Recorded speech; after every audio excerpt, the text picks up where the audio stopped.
Hello, either you are back again from after watching the previous video, which was made a few seconds ago. I have just gone to fetch from my store my yarn. Was made into a ball, and he is now stored in a cut-off soda bottle. Very practical, so I put all these in my drawer. I did not have enough thread, so I'm going to cut just over half an arm's length, as adding the little teardrop bead was something I discovered last night, so I had not incorporated that extra half a arm's length of yarn into my calculations. Firstly, I will need the right size needle. I'm going to take the smallest one I have. It is this one over here. I believe it's a 24. It's a darning, not a chenille. Don't need a chenille.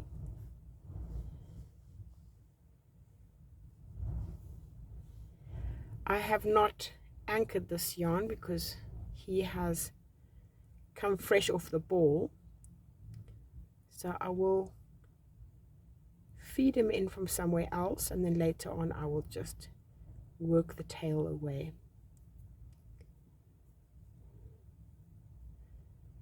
I could start by working the tail in and out, in and out, in and out to anchor him, but I actually prefer to do it this way. I can come in from anywhere, doesn't really matter. And to work a tail away, it's much easier with a larger needle. So I'm going to leave that out. I'll work that tail away later. I'm going straight for the armpit. I'm more or less aimed for it. I'm going to go back in, and I'm going to come out the back. Doesn't really matter whether I start in the back or the front.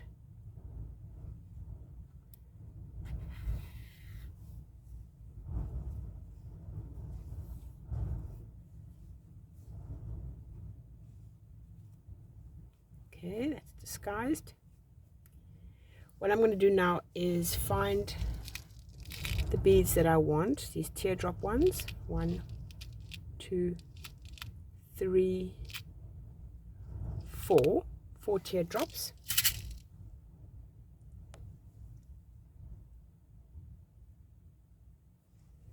Put them on my desk in front of me. I'm now ready.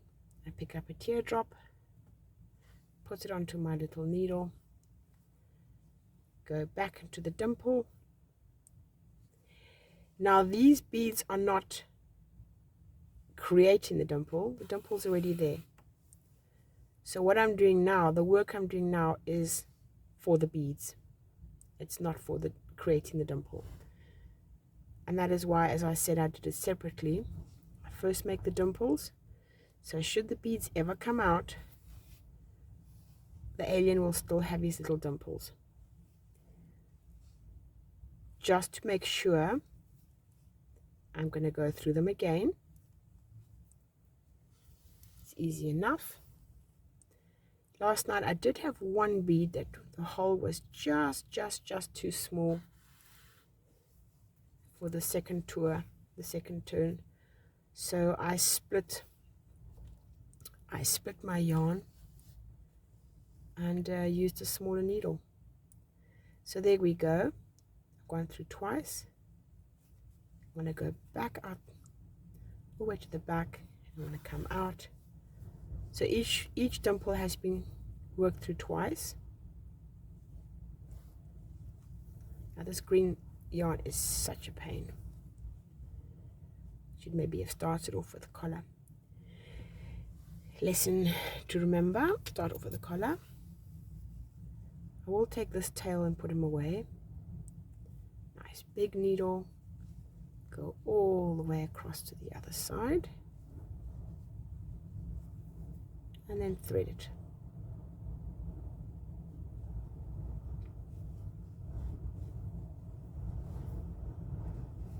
back, make sure he's not pulling it, go back in where I was, come out somewhere else. Oops. You'll be amazed at how the stuffing actually will catch this.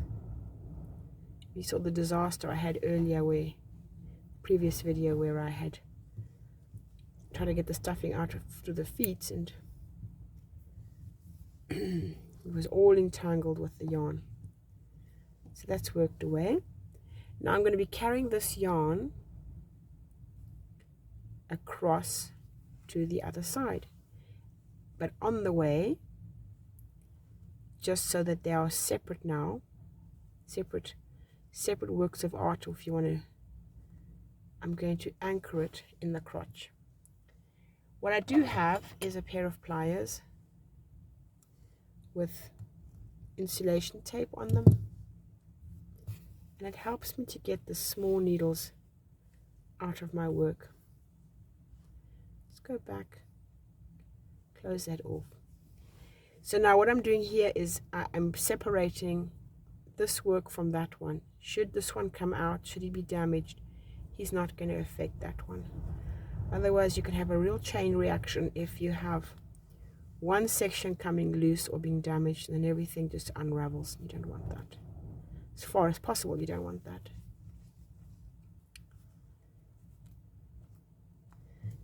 Instead of tugging and hurting my fingers, or even unfortunately grabbing on some of the yarn and pulling that out, you know, some of this work here, I just use my pliers. So now I am back into the armpits. I've gone to fetch one of the teardrop beads.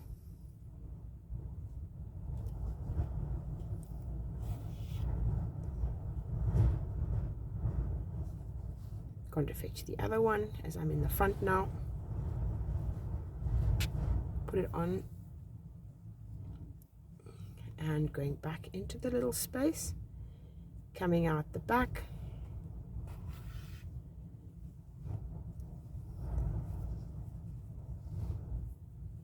going in,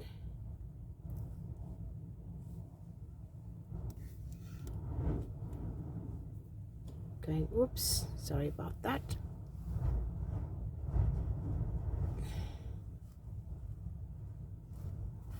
As I said, I just like to go through it at least twice. Next round I'm just giving it a little bit of more of an extra tug. Getting back in, coming out the back.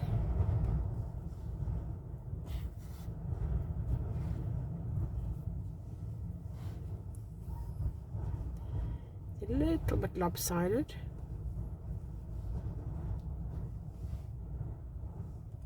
Okay. Happy with that.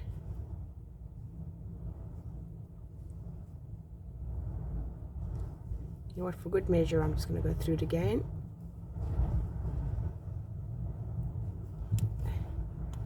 It's going to allow me, I see it won't even let me. So there's no good measure.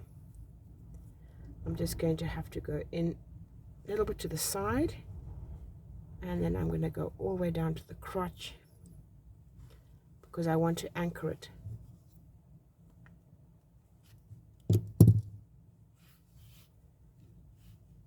Give it a good tug.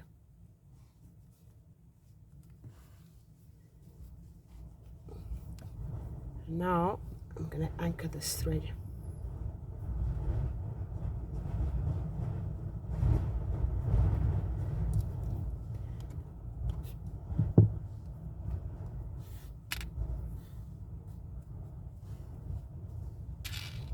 I can go in one more time. This time I can come out anyway, it doesn't really matter. Let me zoom out.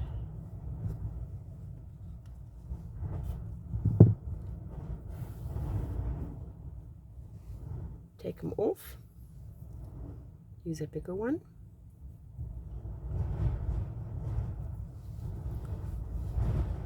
So I said with different parts of the project, there's different tools needed, and that is why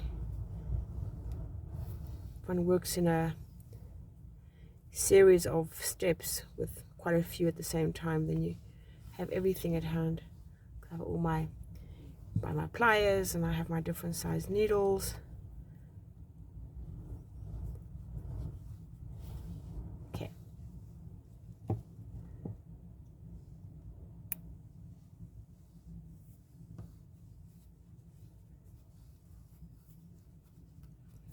It's not perfect. The little dimples are a bit weird. Maybe he'll get tugged a bit. I see my battery's low, so I am going to charge my phone and then have a cup of tea, and I will come back and do the collar. So see you in a second for you, but for me it's going to be at least half an hour. Okay then, until now.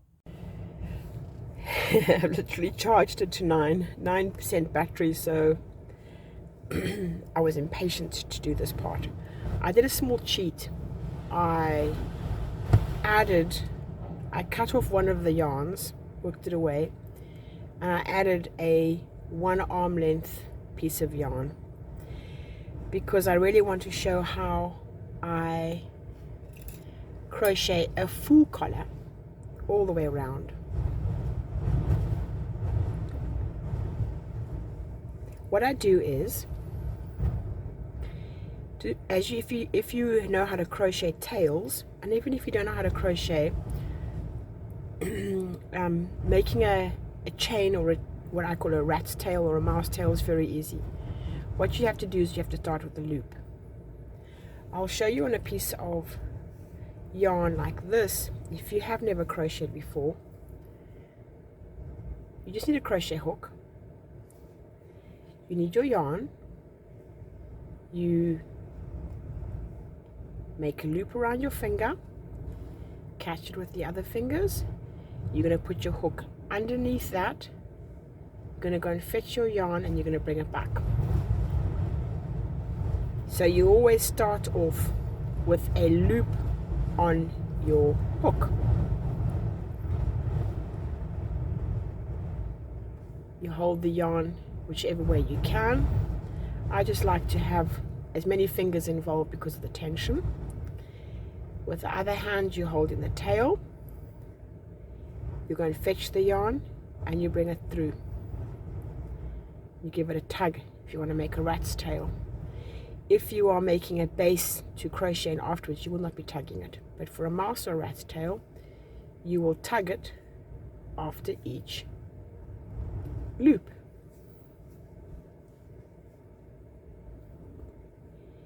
And if you want to make a rope, you can do this. You would do it off the ball, so this wouldn't be cut. You would have it on a ball, and you can make it as long as you want. And then you can tie 3 of them together, and you can plait them, and you can make yourself a really strong rope. And if they're different colors, it can be really pretty. You can use it for all kinds of things. You can use it for hanging pots. There's many things you can do with the simple rat's tail. The trick is to make it a tug, to give it a tug. And I find another trick is to be generous on the size of your hook. You don't want to have something that's small and you've got to keep trying catching the yarn. You want something that you don't have to think about it. And you can do it in a car, you can do it while watching TV. You anchor with this side, you pull end. So if you wanted to, you could even make, that's what I did for my much larger toys. I made a bunch of these. I made them about almost a foot long. I sewed the bell on, and it was something separate that could be tied around the toy. And the toys were, they've sent them all off to a charity now. I think the largest one was about 1.5 feet in size. He was quite a big guy. So you can even do it like this if you wanted to. If you wanted to do it separately, and then you could put him around your alien neck. He would just work out how much you needed, and boom, he's in place. But because I am incorporating this all into the same job, what I'm doing, zoom in, keep hitting that, I'm gonna have to get used to that. is I am using my yarn that I closed the neck up with, that I knitted the neck with, even though I did a little cheat out of this, but let's pretend I didn't. But what I have to do to crochet, I have to start a loop. And the way to start the loop is to put it onto a darning needle. You see where it's coming out. You're just going to go into the same place or right next to it, ideally the same place, and you're going to come out literally one little space away. And now you have your loop for your crochet. Take your darning needle off. You prepare your yarn in your other hand. You put your crochet hook into your little loop, and now you can crochet your rat's tail right onto your work. Give it a tug after each one.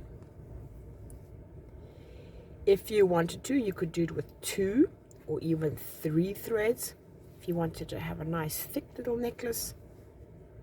If you have enough tails, or if you just add in more, you can sew them into place, and you can have a variety of collars slash neck bands on your little comfort doll.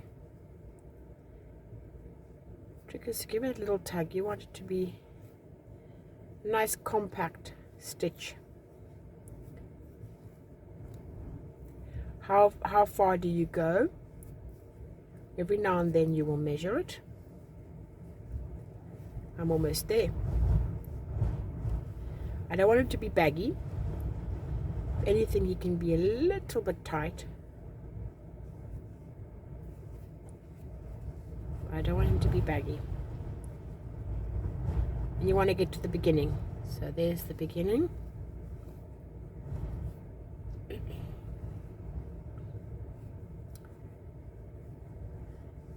I actually have enough tail. I didn't need the other one. I kept this one in reserve just in case, because I want to sew the bell in. So going all the way around. Okay, it's overlapped. You don't want too much of an overlap because you want it to actually disappear into that. So what I might do is just take one loop off. And the way that you close it or anchor it or seal it is you pull your tail out. And it creates a little knot. You get your darning needle, not the big one, not the tiny one, just the in-between chap.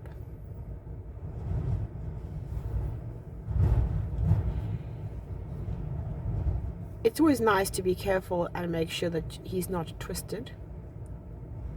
So just look carefully at how he's lying. Where is the beginning?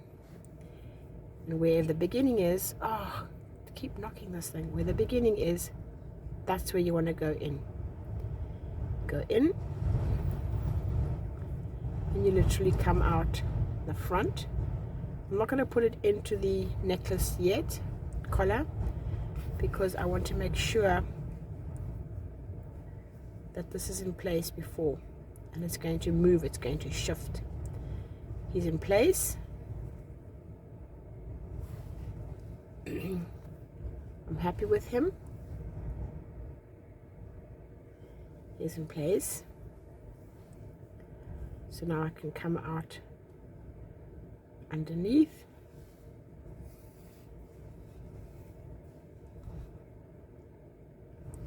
What I'm going to do is I'm going to go back and forth a few times. So I go back into the next stitch and I come out at any random spot, doesn't matter where.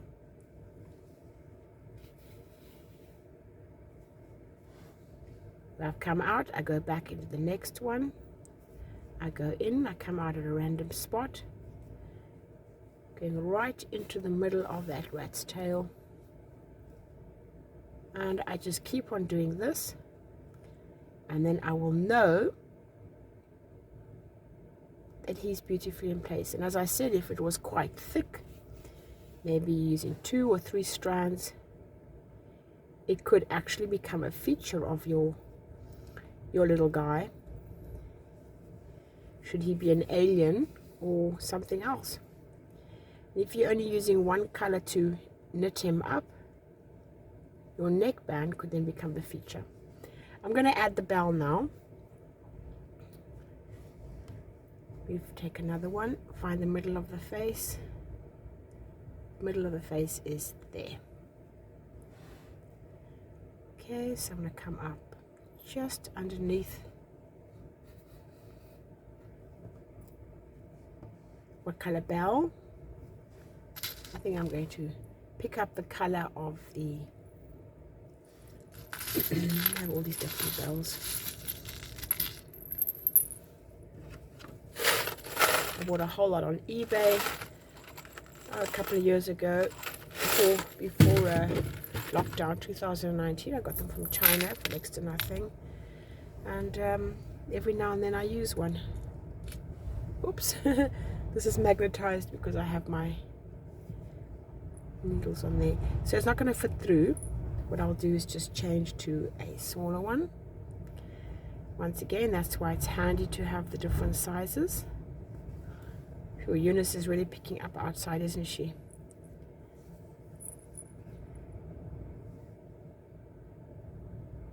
I'm going to go in, go out the back,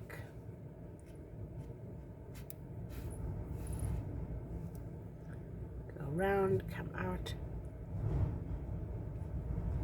Looks like it's a little bit twisted. Make sure it's not too twisted. Okay.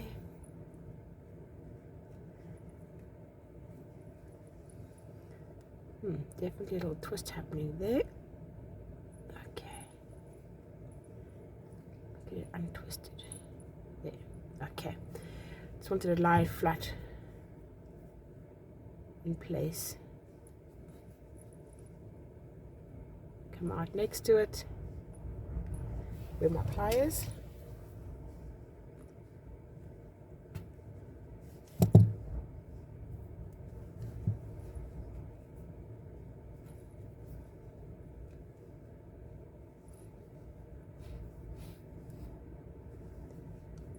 Don't want to compress the neck. Just really to hold the bell in place. Go through it. And now I can weave it out in here.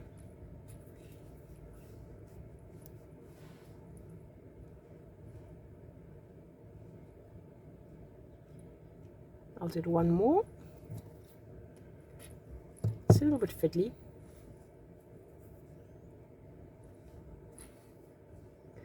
can position the angle of the bell now if you want to, by how you're doing the yarn. So let me see if I can get the bell to be down.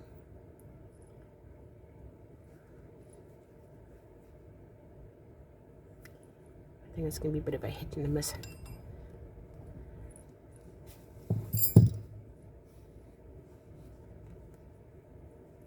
Yeah, I'm happy with that. Taking off the small needle because it's fiddly to work with and irritating, and only really practical if I'm sewing in a bell or something. So I'm going to come out there again and work away this tail. I kept the other tail just in case, but I can see I didn't need him. So all this time he's been such a pain, he's been such an annoyance. That's why I said it's probably easier to do the collar earlier on. But because I wanted to break down these videos into separate sections, I left it right until the end, but it's not the ideal.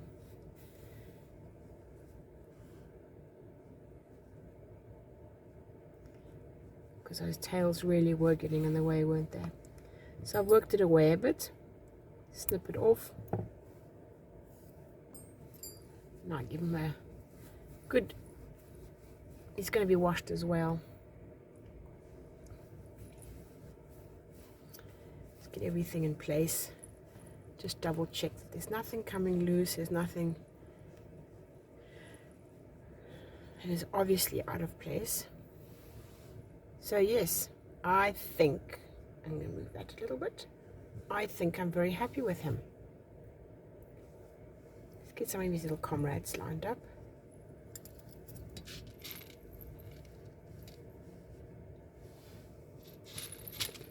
Pink is strange on the camera. Those weird little eyes. And so this is the lineup for now. Thank you very much for watching, and I think that is the end of how to make an alien. I wonder if I've left any of the steps out in my video making. I'll obviously go back and check. They are in a playlist, alien playlist. Thank you so much, and if you have made it all the way to the end of this, then fantastic. And yeah, you don't even have to make aliens. They can be another kind of creature. As I said, they can be owls or something like that. Bye for now.